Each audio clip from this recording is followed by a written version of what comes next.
Acabamos de llegar, bueno, hace un ratito en realidad, pero aquí estamos listos para ofrecerles la mejor programación. El lunes arrancamos una nueva semana. Una semana que se viene con algunos aspectos delicados para el país, pero aquí estamos, amigos, desde Radio Pichincha, por supuesto, acompañándoles con 7F Plus, la otra política. Andrés, ¿cómo estás? Muy buenos días. ¿Cómo te sientes hoy?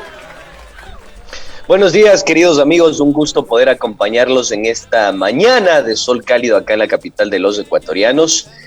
Pues bueno, calentando motores para iniciar este maravilloso programa en esta maravillosa radio. Recuerde que nos puede sintonizar en la 95.3 acá en la capital de los ecuatorianos y la 94.5 en el noroccidente de la provincia de Pichincha, Esmeraldas, Santo Domingo de los Áchilas y Manabís de mis amores. Así que arranquemos 7F. Empezamos entonces, amigos y amigas, pues para saber qué está pasando en el mundo, para saber sobre todo qué está pasando en el Ecuador, vamos con el pajarito azul que dice Don.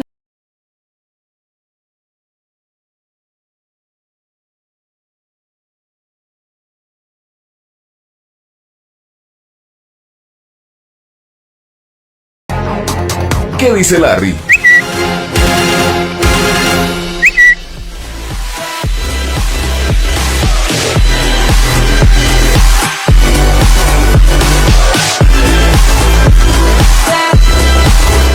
Bueno, esto no está dentro del guión, pero obviamente es noticia que todos conocemos y necesitamos además profundizar un poquito el tema de esta activación de semáforo de protección COVID-19 que anunció el día de ayer el COVID. Son 193 cantones que están en alerta roja en este semáforo de alto riesgo.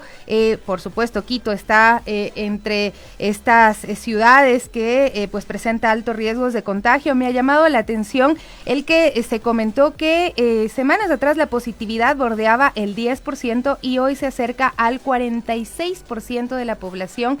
Es decir, que de todas las personas que han acudido a hacerse un test, 46%, es decir, 4 o 5 personas están contagiadas. 4 o 5 de 10 personas están contagiadas. Así es que a tener mucho cuidado, a incrementar estas medidas de seguridad. Recuerden que hay una disminución de aforo en las ciudades en las que rige este semáforo rojo, este riesgo alto, en mercados, entidades financieras, servicios públicos, transporte público, 30% el aforo. Ahora, la pregunta es sin duda cómo van a hacer para controlar restaurantes, bares, cines, teatros, gimnasios, balnearios, igual 30%, las playas 30%, la educación preescolar está suspendida, la educación básica se pues ha pedido que se haga educación a distancia y pues estos son algunos de los criterios que se estarán aplicando durante esta semana para ver cómo avanza, cómo evoluciona el país con estos casos que se han incrementado muchísimo. Hay 3.000, 4.000, 5.000 casos diarios. De hace poquito, la alcaldesa Cintia Viteri decía que han pasado de 10 fallecidos diarios a 14 fallecidos diarios por COVID-19, Andrés. Así es, Sofía, la situación es bastante preocupante en todo el país. Fíjate que los datos son abrumadores. Son 193 cantones que se encuentran en alto riesgo a nivel nacional. De estos 193 cantones, obviamente se encuentra la capital de los ecuatorianos y la ciudad de Guayaquil, las ciudades más pobladas del Ecuador. Ahora, yo sí lo que me pregunto es si realmente con estas medidas alcanzan, porque fíjate tú que ahora el grupo poblacional o los niveles etarios tienen un rango mucho más amplio, son entre los 20 y los 49 años. Y las personas que están padeciendo de hospitalizaciones son personas mayores de los 50 años con algún tipo de morbilidad o enfermedades coexistentes o sin vacunas. Entonces, la situación es bastante preocupante para todos los ecuatorianos, para la capital. No sé, me da a mí la impresión, y lo dicen algunos datos, que puede suceder exactamente lo mismo que sucedió en 2020. Colapsar el sistema sanitario, primero en Guayaquil, posteriormente este problema se va para Quito. Quito va a saturar nuevamente su sistema sanitario. Y el enigma que nosotros tenemos, que además de estas medidas que está estableciendo el COE nacional, para cuándo la normativa que va a mitigar los estragos de la pandemia y va a generar lo que la OMS ha calificado como la nueva normalidad y lo que la CEPAL ha dicho como la nueva esencialidad. Entonces es realmente preocupante, es muy lamentable que recién estén tomando medidas en el caso. Si comparamos, hay algunos epidemiólogos que decían que los efectos se va a ver posterior a los 2 meses del mes de diciembre. Fíjate que se dio tan rápido el incremento que realmente estremece y parecería que nuevamente la pandemia va a golpear fuertemente al sistema sanitario público e incluso podríamos padecer un nuevo golpe económico. ¿Sabes qué? Hay que dar un mensaje claro a la ciudadanía de que la pandemia no ha terminado. Y eso es lo más importante porque la pandemia no ha terminado, viene para quedarse y de largo, según los especialistas. Bueno, eso lo habíamos alertado desde la semana pasada, ¿no? Que en Quito, en los hospitales del IES, había personas que necesitaban ser trasladadas a casas de salud privadas y que pues no tenían respuesta a los mismos médicos, ¿no? Había una situación muy compleja, vamos a tratar de abordarlo más adelante, pero Cintia Viteri, la alcaldesa de Guayaquil, dice, las camas UCI están ocupadas en su totalidad, por estas razones a las 11 se va a dar a conocer nuevas medidas, pero lo que tú mencionabas también lo replica y lo ha alertado los pediatras, porque dice sobre los contagios de niños y adolescentes. El índice de positividad bordea entre el 40 y 50% y hay una demanda en las casas de salud. 47 pacientes menores de 18 años están internados en las últimas 2 semanas, 37 en hospitalización y 10 en unidades de cuidados intensivos. La mayor cantidad, 36, no están vacunados, son menores de 5 años, es decir, que no están dentro de estos grupos a inmunizar, lo cual pues a las familias que tienen niños menores de 5 años que no están inmunizados, pues nos pone también en alerta porque nosotros ya vacunados podemos contagiarnos y nos puede generar un problema quizá no tan grave o pasar como una gripe si no llega a complicarse, porque también vemos casos de personas vacunadas con 2 dosis que están hospitalizadas, que han pasado a UCI y que han fallecido, pero nuestros niños no están vacunados, entonces es un azar esta enfermedad, no se sabe bien cómo actúa en el cuerpo y cuáles pueden ser los efectos que va a tener, así es que hay que cuidarnos muchísimo más, tener más precauciones, sobre todo las personas que tenemos niños pequeñitos en casa. Esta es una alerta, no hay que bajar la guardia, hay que tener conciencia de lo que está pasando y respetar estas medidas que se han impuesto desde el gobierno, porque si bien desconfiamos mucho de las cosas que nos dicen o de la forma en la que se explican las cosas, al final son la autoridad y están poniendo estas medidas y hay que respetarlas y asumirlas como parte de este contrato social que tenemos los ecuatorianos y que debemos tratar de colaborar todos de la forma en que podamos, ¿no? Y una de ellas sin duda es el autocuidado. Así es, me sumo y suscribo cada una de tus palabras. Realmente otro de los matices novedosos con los que llega esta nueva ola de la pandemia es que justamente está afectando a los más pequeñitos. Entonces, a tomar en consideración esos protocolos de bioseguridad, queridos amigos, y también estos datos que son alarmantes y hasta cierto punto preocupan. En las últimas semanas se ha dado un incremento en la hospitalización y la ocupación del número de camas UCI del 84%. Sin embargo, todavía hay capacidad dentro del sistema complementario de salud pública. Me refiero a los hospitales privados. La pregunta y el enigma es, ¿qué está haciendo el Instituto Ecuatoriano de Seguridad Social para delegar a esas personas que necesitan una cama de cuidados intensivos en el sector privado? Tengo entendido, Sofía, que tenemos una pequeña entrevista. Si me confirmas, te agradezco para ver si también les concedo unos datos que son alarmantes sobre la capital. A las 9:30, sí, a las 9:30, sí, Andrés. Perfecto. Sí. Perfecto. Quería compartirte unos datos que a mí me preocupan, que están establecidos en este inédito libro que de alguna forma abre la puerta para entender lo que puede suceder en la capital de la República. Quito, la ciudad que se disuelve, es un compilado de varios académicos que lo han realizado acá académicos de la Facultad Latinoamericana de Ciencias Sociales, está Fernando Carrión, Paulina Cepeda, en fin, algunos académicos que lo han compilado. Y es bastante importante establecer algunos datos que nos dan pistas de lo que podría volver a suceder acá en la capital. Y por eso también hacer un llamado de atención a las autoridades para que empiecen a ubicar las prioridades de la gestión pública. Un ejemplo pequeño de cómo se propagó el virus debido a la presión de la agenda política y de los medios de comunicación, los grupos económicos con el tema de la semaforización en el año 2020, establecido por este libro, Quito, la ciudad que se disuelve. Mientras en junio Quito tuvo 3.737 casos, en julio ya presentó 7.253 casos. Para agosto se llegó a contar con 13.438 casos.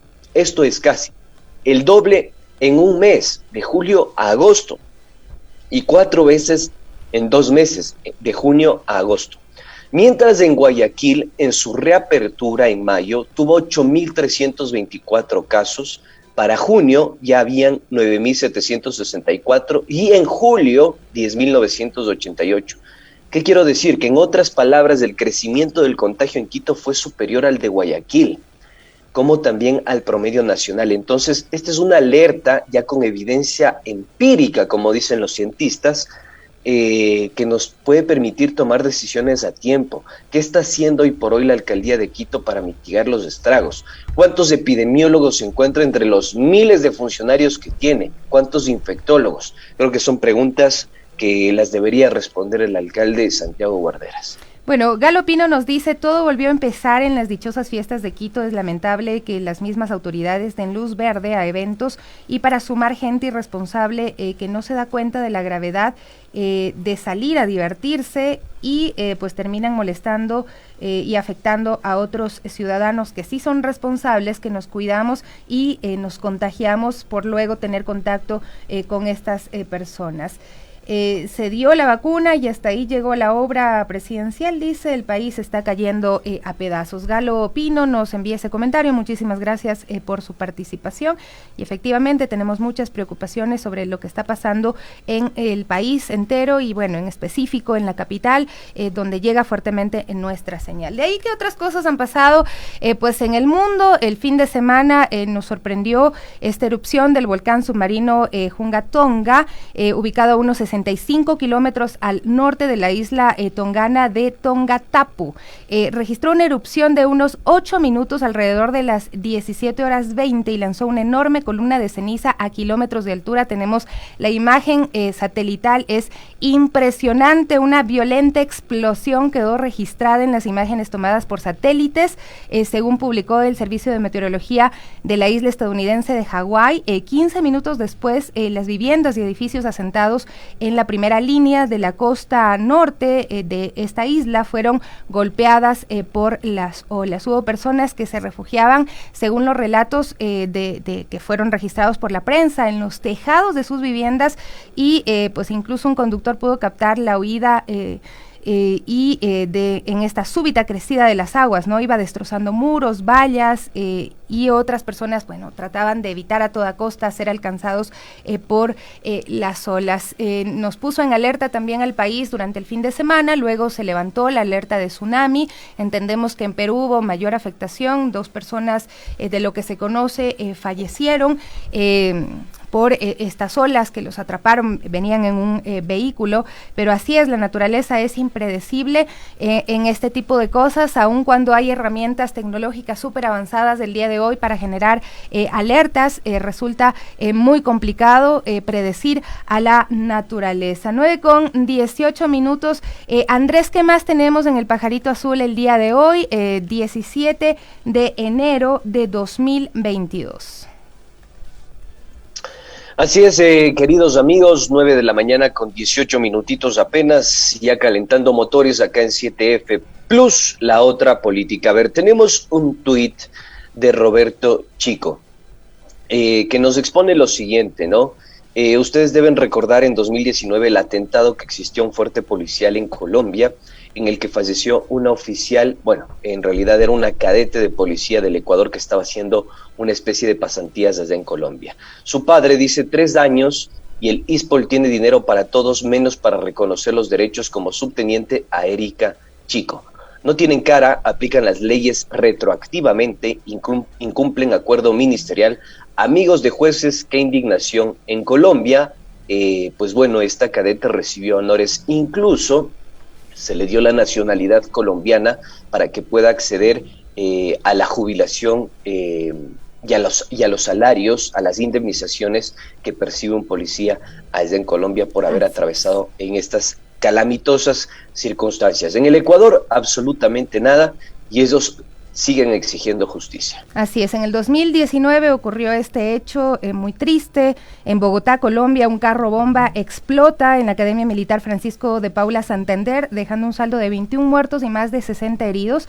En este hecho falleció Erika Sofía Chico, una joven ecuatoriana que estudiaba becada por la policía en esta Academia Militar. Sus padres hasta el día de hoy, como lo dice Andrés, siguen esperando que se cumplan los ofrecimientos del gobierno de Lenín Moreno y se ascienda a su hija subteniente. En octubre pasado presentaron una acción de protección por este incumplimiento y bueno, como es de costumbre y lo reclama el padre de Erika Chico, Lenín Moreno, María Paula Romo, Sonen Holzner, hicieron el show del dolor, le brindaron honores, se tomaron fotos cuando su cuerpo llegó al Ecuador y expidieron, sí, el decreto 177 que se supone serviría para el ascenso. Sin embargo, sus familiares reclaman que se han vulnerado sus derechos y se han incumplido con argucias jurídicas para evitar que ISPOL cumpla con los beneficios sociales.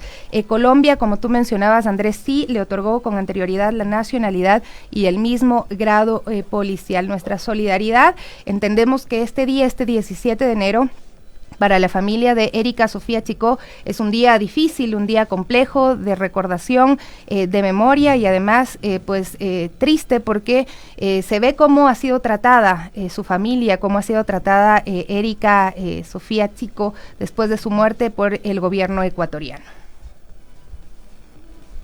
Así es, preocupante esta situación. Esperemos que exista una respuesta por parte del Estado ecuatoriano en vista de que, bueno, hay generales, o en palabras de la Embajada de Estados Unidos, narcogenerales que han tenido jugosos patrimonios, ¿por qué no reconocer el trabajo y la lamentable muerte y el fallecimiento de esta joven cadete que lamentablemente no pudo concretar su sueño de servir en la institución policial ecuatoriana?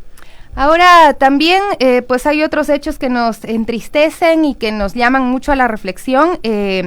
Frida, la hermana del joven fallecido la semana pasada, asesinado, hay que precisarlo, cuando le intentaban robar sus zapatos y un celular, escribe lo siguiente: ahora entiendo por qué hay tantos asesinatos una y otra vez por los mismos asesinos, porque en la fiscalía esperan que pasen días para recién abrir una investigación, me piden que espere hasta el lunes o martes o quizá más. Por eso están matando a nuestros familiares, dice Frida, que ha estado tuiteando muchísimo, agradeciendo a las personas que se han solidarizado y además escribió: he podido dormir al fin o mi cuerpo iba a colapsar. Hoy necesitamos fuerza porque vamos a hacer todo para hacer justicia por mi hermano y porque no quiero que esas personas vuelvan a matar a alguien más. Manden todas las oraciones y energía, justicia para Andrés, dice Frida. Desde acá, desde la cabina de Radio Pichincha, mandamos esas energías, esas oraciones y esperamos que realmente se pueda lograr justicia en este caso y en muchos otros casos de personas que han sido asesinadas en nuestro país de forma violenta, muy violenta. Vemos cómo se ha incrementado este índice de muertes violentas en Ecuador y debería hacer que nos preguntemos qué está pasando, no solamente con estos hechos puntuales, sino con la sociedad en general, cuál es la realidad y la violencia que se ejerce contra las personas también desde el lado de la desatención del Estado, desde el punto de vista de la pobreza, de no poder acceder a derechos, que todo eso es parte de lo mismo, aunque se lo quiera ver de forma separada. Es preocupante lo que está sucediendo en la institución policial y es preocupante lo que está sucediendo en el ámbito de la seguridad ciudadana. Ya vimos lo que pasó la semana anterior, lamentablemente en una unidad de policía comunitaria acá en San Bartolo, en el sur de Quito, cuando vimos que se lo utilizaba como un motel para que un policía ecuatoriano tenga relaciones sexuales con quién sabe quién dentro de las instalaciones de la UPC. Hay un pronunciamiento ya de parte de la Policía Nacional diciendo que hay en curso una sanción extra sobre este policía, que ya tenía una sanción y que en ese momento no estaba dando servicio policial. Pero la ciudadanía se queja de algo muy puntual. Frente a esta anomia y esta desatención que existe y prevalece, reina y gobierna en este país, pues bueno, las autoridades se han olvidado completamente de ciudades y de sectores prioritarios donde se está viviendo una ola de violencia sin precedentes. Este fin de semana yo he recibido mensajes de muchos oyentes que siempre sintonizan nuestra emisora y nos han dicho, es impresionante la violencia, es impresionante la delincuencia, uno no puede ni siquiera salir a caminar al parque con sus hijos porque están al acecho. Y realmente es preocupante que frente a esta evidencia existan estos comportamientos de la institución policial y sobre todo que el gobierno no encuentre la brújula del sentido común para combatir este padecimiento en nuestra sociedad. Oye, yo realmente estoy espeluznado por los mensajes que recibimos todos los días quejándose del tema de seguridad. Es increíble, uno no puede estar tranquilo ni siquiera en su propia casa.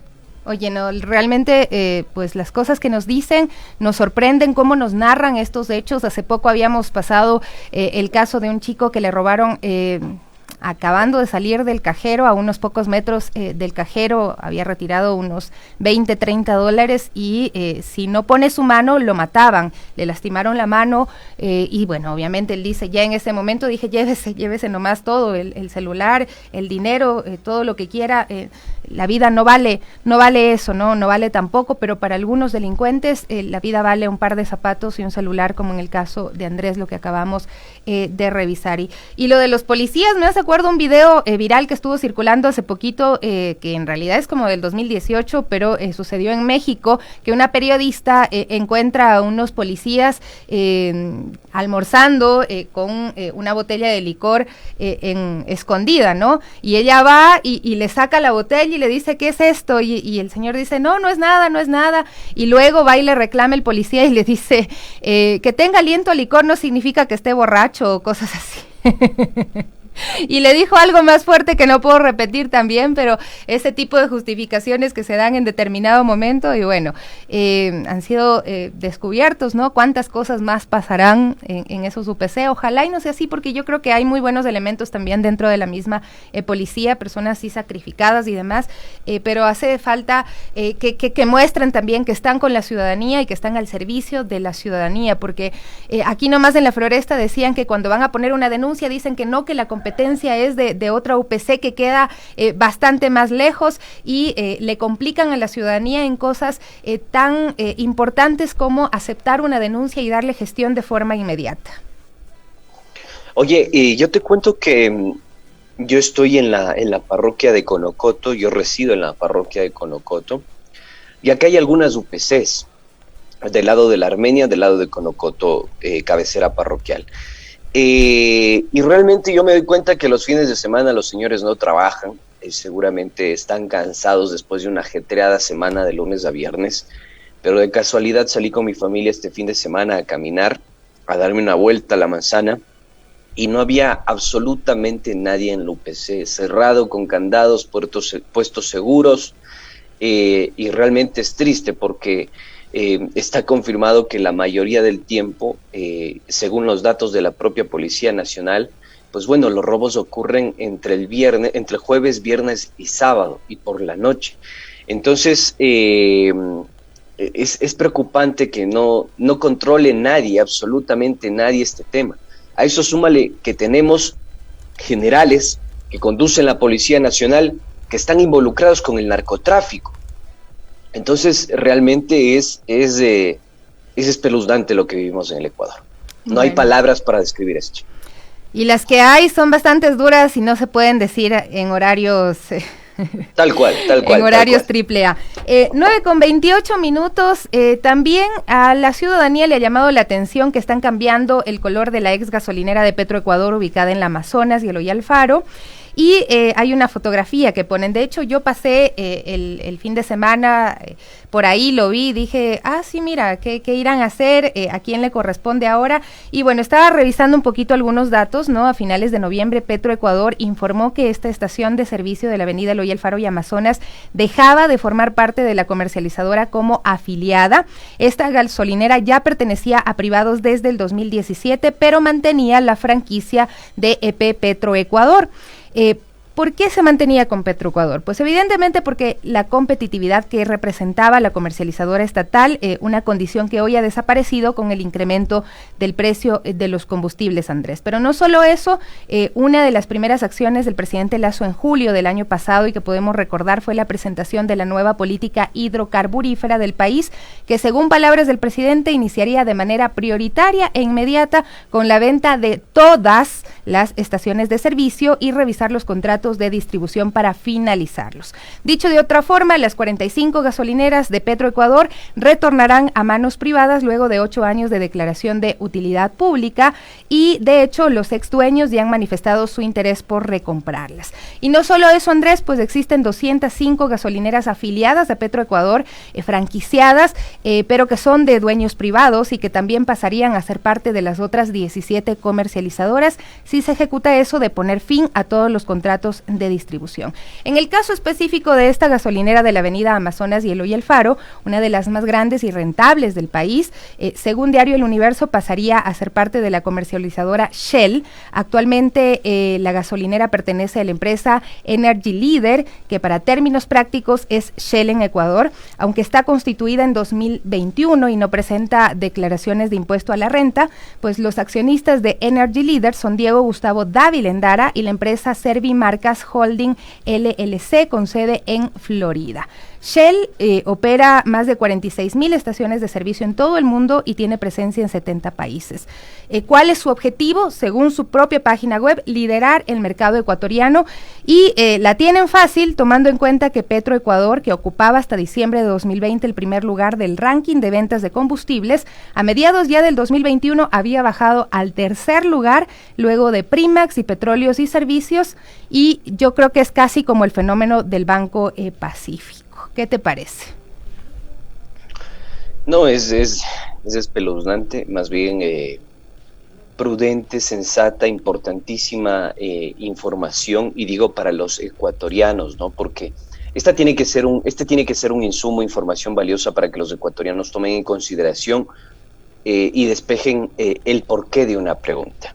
¿Por qué elevaron o retiraron el subsidio a los combustibles y por qué establecieron este sistema de bandas? Ahí está la respuesta. Para entregar el business, el negocio, la muyapa a los privados. Esa es la razón fundamental. Si ustedes se fijan que esto está pasando en la comercialización de los combustibles, giro de negocio que era también parte de Petroecuador y se le está entregando a los privados, a eso súmenle ustedes que la importación se va a realizar con infraestructura de Petroecuador, pero los que van a sacar su jugosa tajada son los privados. Creo que está supremamente claro el hecho del por qué retiraron el subsidio a los combustibles o establecieron este famoso sistema de bandas. O también terminaron amagándonos con el congelazo, el famoso congelazo del precio del combustible, que terminó siendo un aumento con un sabor profundamente amargo. Yo creo que acá está supremamente claro las intenciones del gobierno, y lo que está intentando hacer, queridos amigos, es facilitar un negocio cautivo para los privados, para los agentes privados, y ni siquiera nacionales, sino extranjeros, porque ya como diste cuenta, Servimarcas Holding está domiciliada en Florida. Habría que ver si dentro del estado de Florida no existe un lugar que se llama Delaware, considerado como un refugio o una guarida fiscal. Entonces yo realmente creo que hay que ser supremamente claro y que la gente entienda este tema, porque esto incide en el costo de vida de los ecuatorianos. Acá se entiende la razón del por qué retiraron el subsidio a los combustibles. Y hay cuatro aspectos que maneja Petroecuador: distribución, comercialización, la importación y la exportación. Todos esos giros de negocios, y con sus matices cada uno, van a pasar a manos de privadas. ¿Qué va a pasar con las arcas públicas y los excedentes que pueda generar la renta petrolera de todos los ecuatorianos? Es la gran pregunta que nos hacemos. Además, Petroecuador tenía un mercado cautivo por el tema de los precios que eran más bajos, y sus franquiciados también tenían que manejar los mismos precios, y cumplía el rol de abastecer de combustibles a los sectores más remotos. Esto también pues era importante, y ahora no sabemos qué va a pasar con esos lugares a los que nadie quiere llegar porque no son en teoría tan rentables. Vamos a hacer una pequeña pausita, amigos, y regresamos enseguida. Vamos a conversar el día de hoy con nuestro invitado, el doctor Francisco Mora. Volvemos enseguida.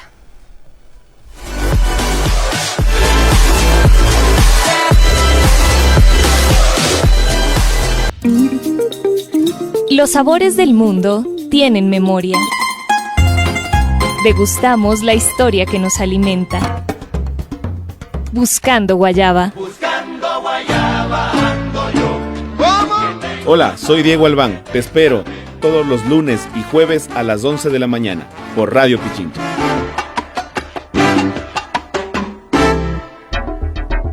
Agárrate que volvimos.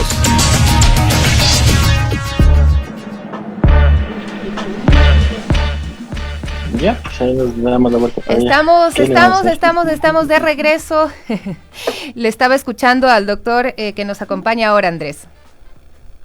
Así es, estamos ya de vuelta, queridos amigos. Póngale atención y cuidado, porque tenemos el gusto, el grato honor de estar con Francisco Mora, quien es coordinador de vigilancia epidemiológica e infectología del IES.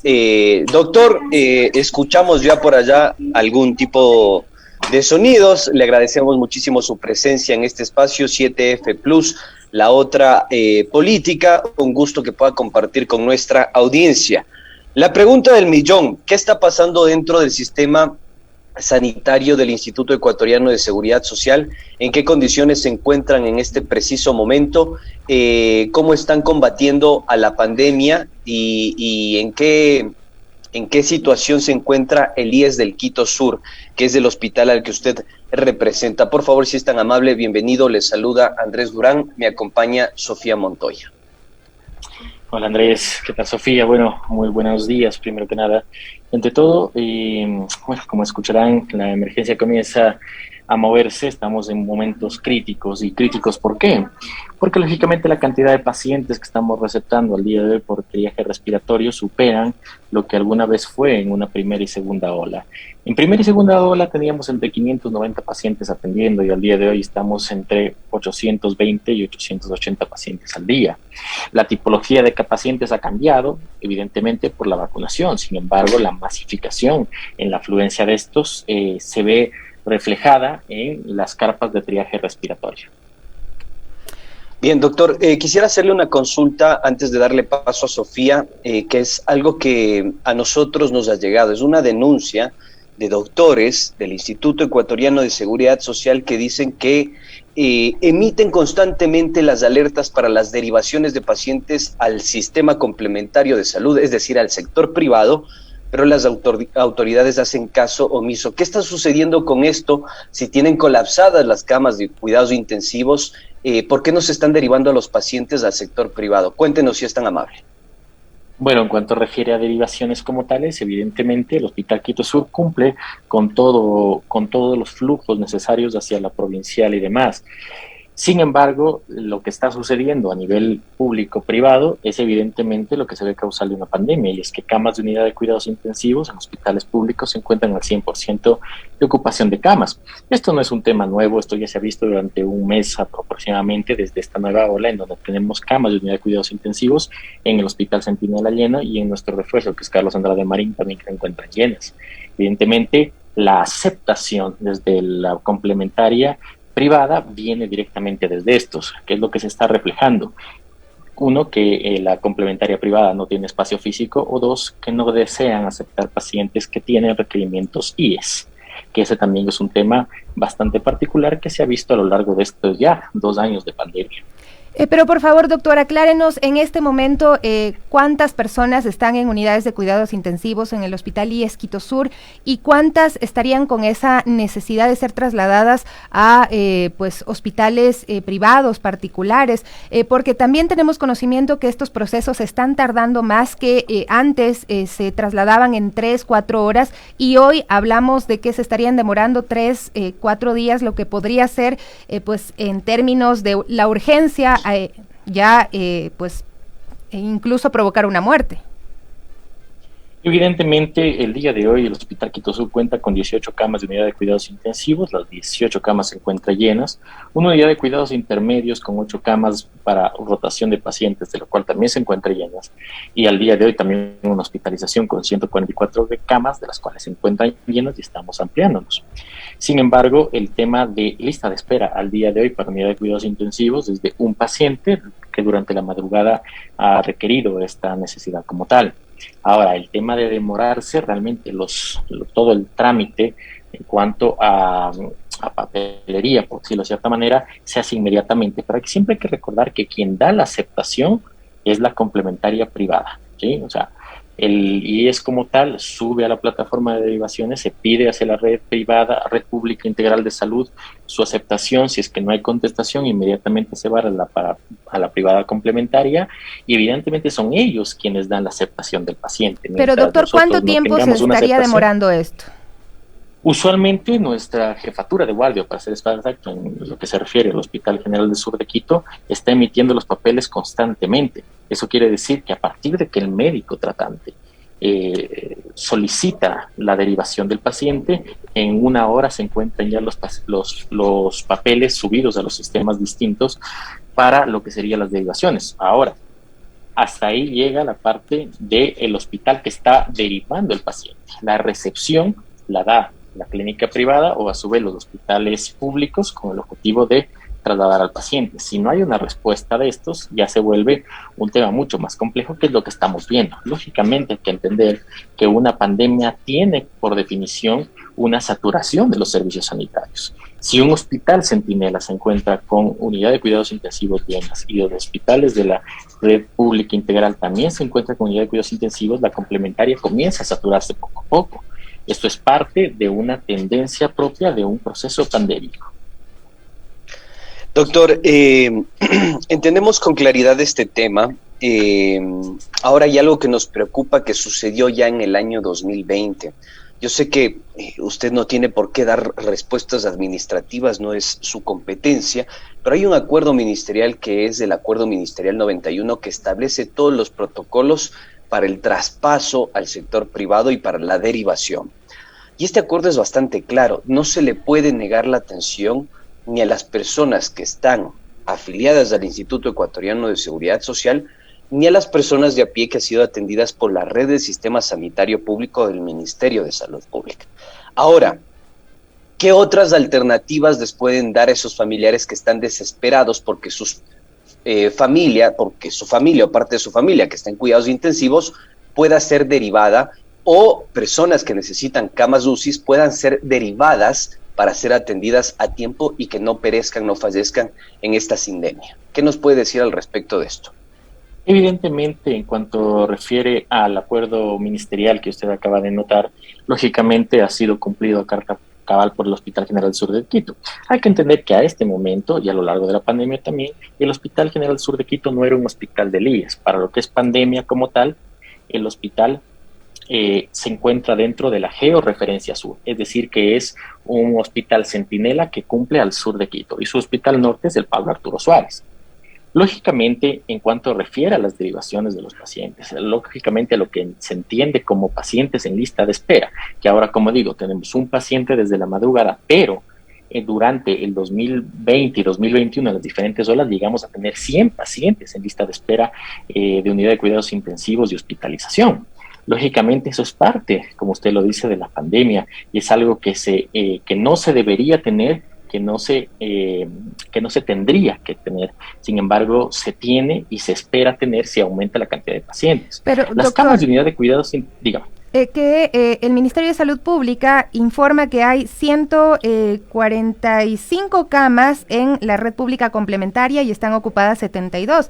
Es decir, hay disponibilidad. Si es que estos hospitales no están recibiendo a los pacientes y no mueven las cosas rápido para recibirlos a personas que están pues en esta disyuntiva de vivir o morir, básicamente, no terminaría siendo un delito y tendrían ustedes que denunciarlos.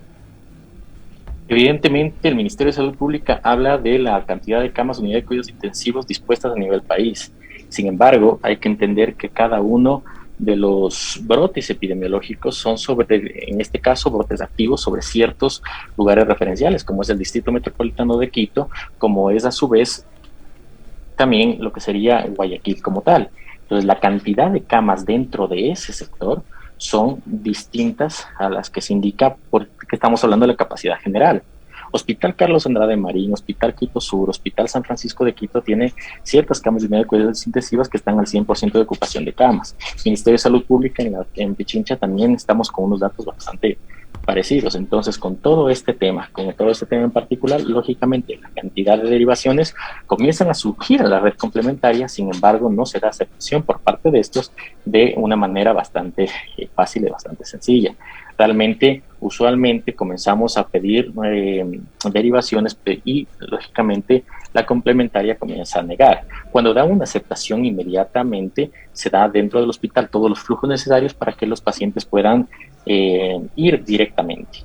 Sin embargo, si no hay esta aceptación, nosotros no podemos enviar un paciente, puesto que estaríamos en un problema de poner en alto riesgo la vida del mismo.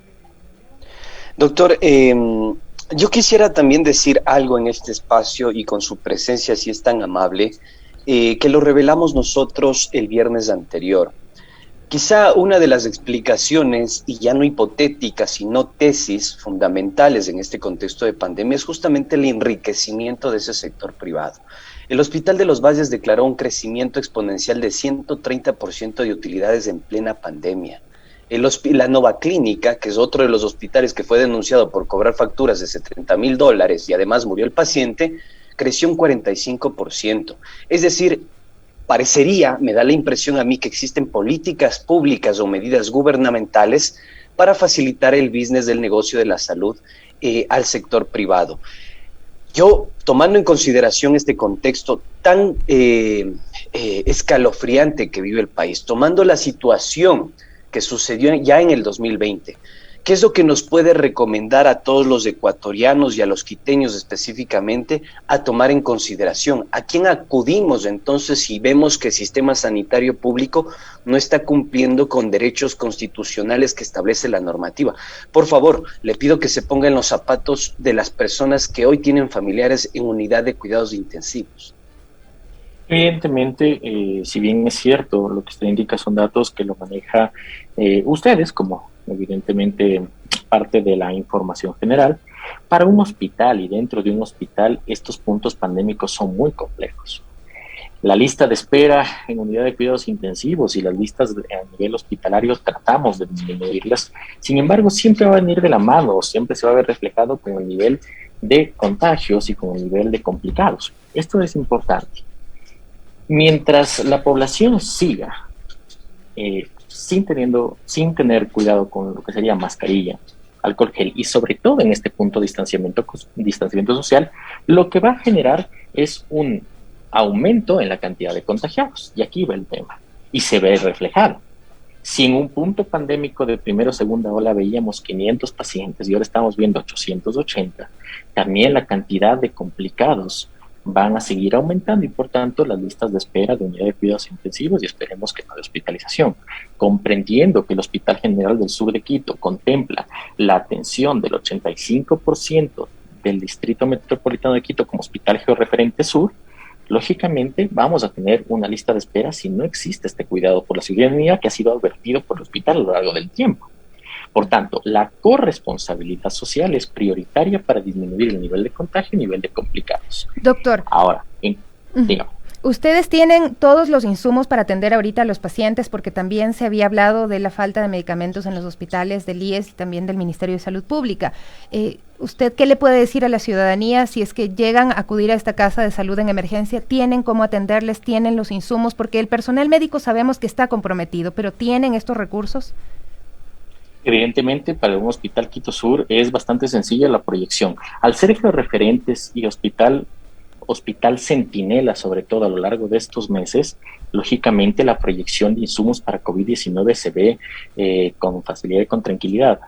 No solo en lo que refiere a insumos de equipos de protección personal, sino todos los necesarios para el tratamiento de pacientes.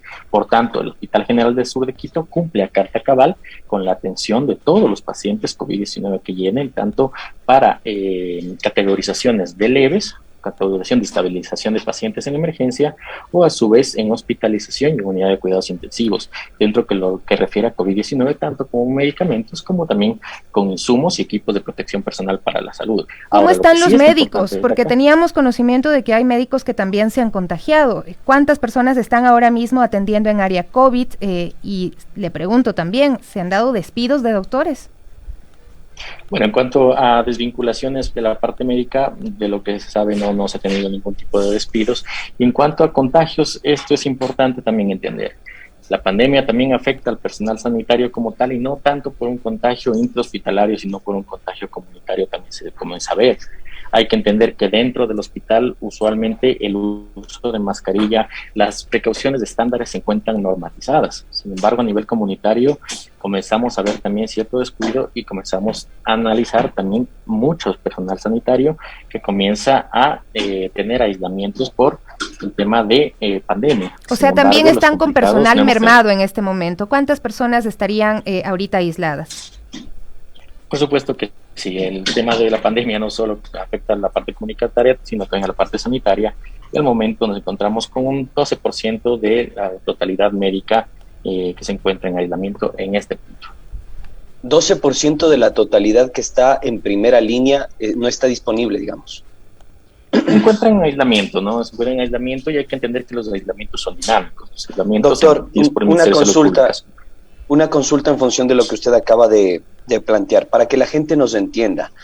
Yo hace 2 semanas di positivo para COVID-19 y acudí al IES de San Francisco. En este IES de San Francisco estaba atendiendo una doctora en promedio a 45 y 60 pacientes. Un doctor en el área COVID, en el IES Quito Sur, ¿a cuántos pacientes está atendiendo y con cuántos doctores cuenta esta casa de salud para combatir el impacto de la COVID? En cuanto refiere a la parte sanitaria, vamos a tener que dividirla. La parte sanitaria de triaje está atendiendo en un promedio, son 880 pacientes al día, todos son triados y por tanto es el número máximo con 5 puntos de triaje en su máxima capacidad de manera dinámica. Por otro lado, los pacientes que pasan a observación están entre 200 pacientes día, dividido para 4 a 5 personal sanitario, en este caso médico, que es lo que atiende. Y luego, en cada uno de los doctores atienden a 800 pacientes. A 200. A 200. No, cuidado. La parte de triaje es la que atiende los 800 pacientes que llegan porque es la primera atención médica que usualmente lo lleva paramédicos y enfermeras, ¿sí? Luego tenemos la observación, aquel paciente que tiene síntomas y signos alterados que requiere una valoración médica, estamos hablando de 200 para 4 o para 5. Y luego en la parte de observación como tal ya va a cambiar la tipología de pacientes. Usualmente mantenemos un médico por cada 14 pacientes y una enfermera por cada 12 pacientes, excepto en unidad de cuidados intensivos donde cambia. El tema realmente en hospitalización en este punto no es tan extremo como se veía en otras olas. El problema actual se encuentra en la cantidad de pacientes con síntomas leves que están llegando a los hospitales, lo cual es bueno porque refleja lógicamente una cantidad de vacunados importantes y una disminución en la complicación. Sin embargo, por otro lado, también la cantidad de contagiados al aumentar también genera complicados que siguen llegando al hospital y poco a poco se siguen llenando las camas, que es lo que estamos viendo al día de hoy con estas 144 camas llenas y una ampliación que se dará durante la tarde. Y aquí hay otra cosa muy importante para entender, y es que Mientras mayor sea la cantidad de camas disponibles para COVID-19, también los otros sectores de salud, sobre todo quirúrgicos y clínicos, comienzan a disminuir de otras patologías. Los hospitales dinámicos comienzan a cambiar y un hospital de georreferencia como el Quito Sur comienza a atender COVID-19 y disminuye de cierta manera los servicios quirúrgicos para poder garantizar esta patología. Qué complejo, poniéndonos en los zapatos del personal médico, de verdad es de quitarse el sombrero, el esfuerzo que están haciendo, un médico atendiendo 45, 50 pacientes al día, es impresionante, y también pues tomando en cuenta que es un virus que sigue cobrando vidas, incluso también de personas vacunadas y también pues las que no lo están. Doctora, aclárame una cifra, porque hoy en la mañana la discutía con respecto a lo que expresó el COE el día de ayer, que existe una positividad del 46% de la población. ¿Esto qué implica y cómo lo podemos explicar a la ciudadanía? ¿Este 46% es solo de las personas que se van a realizar un test o de toda la población? Bueno, en cuanto refiere a lo que indica COE Nacional y lo que se ve reflejado en Quito Sur, ¿qué es lo que está pasando? De estas, para poner números claros, ¿no? De las 800 personas que están llegando a triaje, todas hay que analizar también quienes requieren una prueba y quienes no la requieren, no porque no tengan síntomas, sino porque están en periodo de ventana. Esto es importante.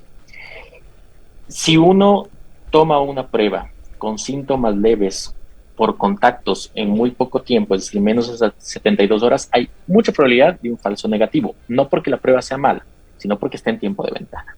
Entonces, de estos tenemos 200 pacientes. Los 600 restantes, de los 600 todos son atendidos y son derivados hacia lo que sería una atención médica porque está con signos alterados o hacia la prueba como tal. De estos 600 pacientes, para el Quito Sur, de la totalidad de pacientes atendidos que requieren prueba con síntomas y dentro de los esquemas de inclusión del Ministerio de Salud Pública, el 61% se encuentran positivos. Es decir, que de cada 10, 6 son positivos. Eso es lo que estamos viviendo ahora. De los doctor, que van al hospital. Doctor, quisiera hacerle una consulta en torno a también una denuncia que recibimos en este medio de comunicación relacionada con los despidos en pandemia. Usted recordará que hay una acción de protección que se estableció recientemente ante la Corte para otorgarles los nombramientos definitivos a los médicos que se encuentran en primera línea. Me dijeron que hubo despidos de personal médico que estaba en primera línea. ¿Esto es correcto? ¿En el IES Quito Sur se generaron los despidos? ¿Cómo están con el personal? ¿Ya se les entregó los nombramientos definitivos a los sanitarios, que hasta hace poco eran héroes de capa blanca? ¿Cómo está la situación, si es tan amable? Bueno, en cuanto refiere a nombramientos, es un tema que lo lleva la Subdirección Nacional de Talento Humano, entendido. Pero en cuanto a despidos, realmente en el Hospital Quito Sur no se vieron despidos de personal sanitario. De hecho, lo que sí sucedió fue una renovación de aquellos contratos emergentes, lógicamente por la tendencia en pacientes que estábamos. Entonces, 120 personal sanitario fueron renovados sus contratos en cuanto a emergentes, y lo demás, si yo no estoy equivocado en cifras, el 70% del personal sanitario ya cuenta con nombramientos. Y aquellos que no tenemos nombramiento, lógicamente es porque nos encontramos dentro de niveles jerárquicos superiores, que lógicamente son de libre remoción. Entonces hay que entender, todos aquellos personal sanitario de primera línea, en un 70-75% se encuentra con nombramiento. El resto de personal que se encuentra emergente fue renovado de acuerdo a la necesidad hospitalaria, hablando específicamente del Hospital Quito Sur, y lógicamente esto es lo que vivimos en este momento. Entonces, al momento no tenemos por ahí ese problema. Sin embargo, lo que sí es cierto es que si la cantidad de pacientes sigue aumentando, lógicamente el hospital comienza a tener ya puntos bastante complicados, ¿no? Estamos hablando que el Hospital Quito Sur pueden llegar a tener hasta 701 puestos de atención, que equivale a tener al Hospital Quito Sur y al Hospital San Francisco de Quito en carpas. Eso es una realidad. Y si la tendencia sigue en aumento, lógicamente puede ser que lleguemos a esos puntos donde sí nos ponemos ya a tener saturaciones en cuanto a la infraestructura.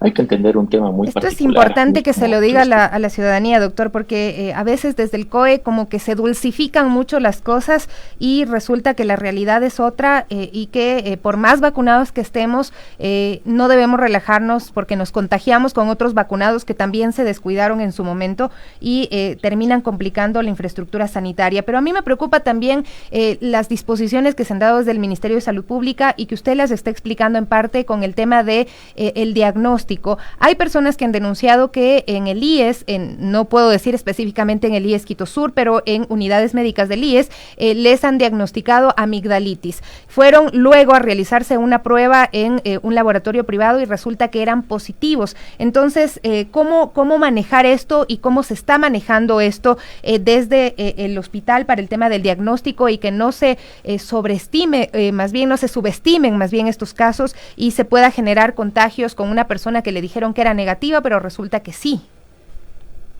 Perfecto. Voy a pedir unos 4 minutos en este momento para poder explicarlo en toda un ciclo epidemiológico. Primero que nada, con su pregunta en cuanto refiere a los diagnósticos y subdiagnósticos. Para un brote activo en el Distrito Metropolitano de Quito y en general en cada una de las zonas rojas que determina el COE nacional, lógicamente cualquier tipo de síntoma respiratorio es COVID hasta que se demuestre lo contrario. Eso es un tema particular que hay que entenderlo. Toda persona que manifieste síntomas respiratorios debe realizarse una prueba de acuerdo a la categorización médica. Segundo, si la cantidad de pacientes que tienen un diagnóstico de COVID-19 aumentan, la cantidad de complicados también va a aumentar, a pesar de que se nota claramente la eficiencia de la vacuna. ¿Por qué? Porque en una primera y segunda ola de los 590 pacientes que teníamos en media por carpas, prácticamente ingresaban a estabilizarse 100 pacientes y necesitaban hospitalización 60 de estos. Ahora, de 800 pacientes estamos ingresando a emergencia un promedio de 50-55 y a piso 20 pacientes. Se denota que existe eficiencia. Sin embargo, si la cantidad de contagiados sigue aumentando, la cantidad de complicados va a aumentar y entonces es cuando comenzamos a saturarnos los servicios sanitarios y comenzamos las expansiones. Sin embargo, disminuyen los servicios para otras patologías. Y aquí es cuando todo, y aquí en este momento es cuando absolutamente todo se contrarresta con la cantidad de camas utilizadas para unidad de cuidados intensivos intermedios. Los hospitales, o al menos el Hospital Quito Sur, han encontrado en la pandemia un punto muy particular y es el dinamismo hospitalario, que permite que las áreas vayan rotando de acuerdo al flujo de pacientes. Sin embargo, si siguen los complicados, van a haber pacientes en unidad de cuidados intensivos que siguen aumentando y lógicamente una lista de espera. Y como ustedes lo saben, la derivación es bastante complicada. Bien, doctor. Se espera la aceptación. Radio Pichincha. Doctor, lamentablemente nos hemos quedado sin tiempo, pero por favor, le exhortamos para tener una nueva oportunidad y conversar con usted de cómo avanza la situación pandémica en el país y específicamente en el IES Quito Sur. Le agradecemos muchísimo por su presencia y sus puntos de vista. Muy amable, doctor. Siempre con gusto. Muchas gracias a ustedes. Muchísimas gracias, el doctor Francisco Mora.